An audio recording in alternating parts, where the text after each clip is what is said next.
सूचना केवल हमारे विचार हैं, वित्तीय सलाह नहीं। निर्णय लेने से पहले खुद शोध करें। किसी भी लाभ या हानि के लिए हम उत्तरदायी नहीं हैं।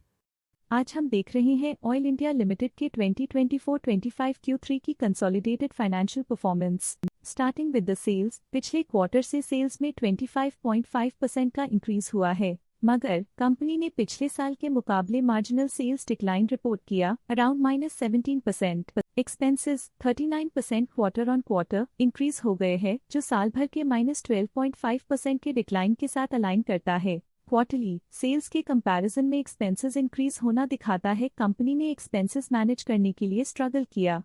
कंपनी ने पूरी साल के दौरान चैलेंजेस का सामना किया। ऑपरेटिंग प्रॉफिट, जो पिछले साल के कंपैरिजन में -26% डाउन हुआ है, quarter on quarter around 0% increase हुआ है। Operating profit margin OPM annual basis पे -3.5% से डिक्रीज हुआ है और पिछले क्वार्टर के कंपैरिजन में -7% से डिक्रीज हुआ है। एक्सेप्शनल आइटम्स को ऐड करके अदर इनकम पिछले क्वार्टर के कंपैरिजन में -60% गिर गई, बावजूद इसके ईयरली डिक्लाइन -48% हुई है। इंटरेस्ट एक्सपेंसेस पिछले क्वार्टर से 8.5% अप हुआ, लेकिन ईयर ओवर ईयर इंक्रीज 28.5% हुआ है। डिप्रिशिएशन कॉस्ट में 2.5% का क्लाइम देखने को मिला और ईयरली बेसिस पे 8% का इंक्रीज देखा गया। Profit before tax annually -40% decrease हुआ, लेकिन प्रोसीडिंग क्वार्टर से -20% डिक्रीज हुआ है। इस साल कंपनी ने 20.5% टैक्स पे किया और क्वार्टरली कंपनी ने 22.5% टैक्स पे किया है। नेट प्रॉफिट ने ईयर ऑन ईयर -44% का डिक्लाइन दिखाया,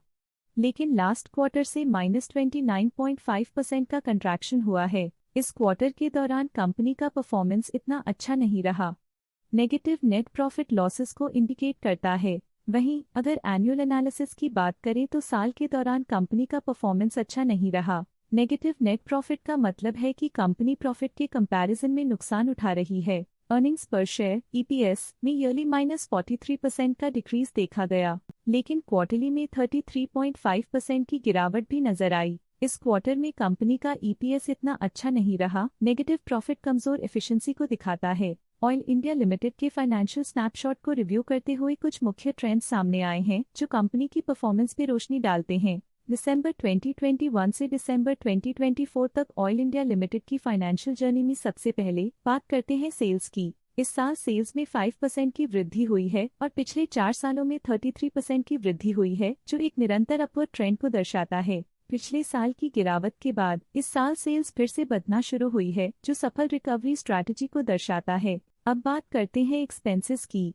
इस साल एक्सपेंसेस 18% बढ़े हैं और 4 सालों में 37% का इजाफा हुआ है। इस साल हालांकि एक्सपेंसेस सेल्स से थोड़ा ज्यादा बढ़े हैं, मगर ग्रोथ रेट्स का करीब होना स्टेडी ऑपरेशनल कॉस्ट को दर्शाता है। इस साल ऑपरेटिंग प्रॉफिट -17.5% कम हुआ, लेकिन पिछले 4 सालों में 23% का इजाफा हुआ है। एक वृद्धि के बाद पिछले 2 सालों से ऑपरेटिंग प्रॉफिट गिर रहा है, जो कुशलता बनाए रखने में चैलेंजेस को दर्शाता है। नेट प्रॉफिट का सफर ऊपर की ओर चल पड़ा है। इस साल 19% की चढ़ाई के साथ पिछले 4 सालों में 47.5% की शानदार वृद्धि हुई है। पिछले साल की सेटबैक के बाद नेट प्रॉफिट में सुधार हुआ है, जो मार्केट ऑपरेशंस में संभव रिकवरी और अडेप्टेबिलिटी को दर्शाता है। इस साल EPS ने ऊंचाइयों को छुआ है 24.5% की वृद्धि के साथ, जो पिछले 4 सालों में 66% की मजबूत वृद्धि पर आधारित है। पिछले साल की गिरावट के बाद इस साल EPS में वापसी हुई है, जो एक सफल फाइनेंशियल टर्नअराउंड को दर्शाता है। चलिए अब बात करते हैं शेयर होल्डिंग पैटर्न की।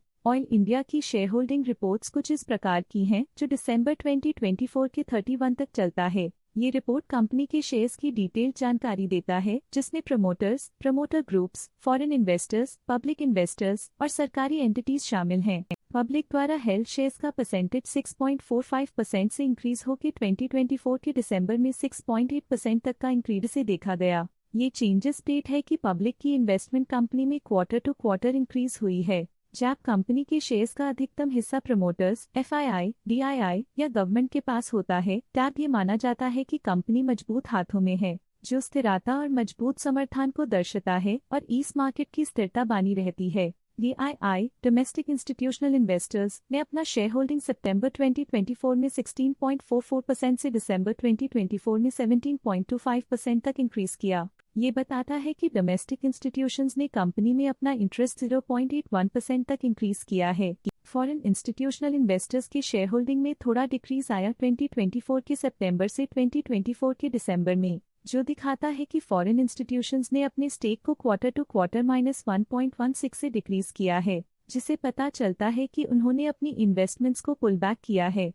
ये था कंपनी का करंट शेयर होल्डिंग पैटर्न। अब नजर डालते हैं ऑयल इंडिया के स्टॉक रिकमेंडेशन पे। लॉटस स्टॉक का करंट प्राइस 483.75 रुपीस चल रहा है। प्रभुदास लिल्लाधर ने स्टॉक की बाय रिकमेंडेशन दी थी।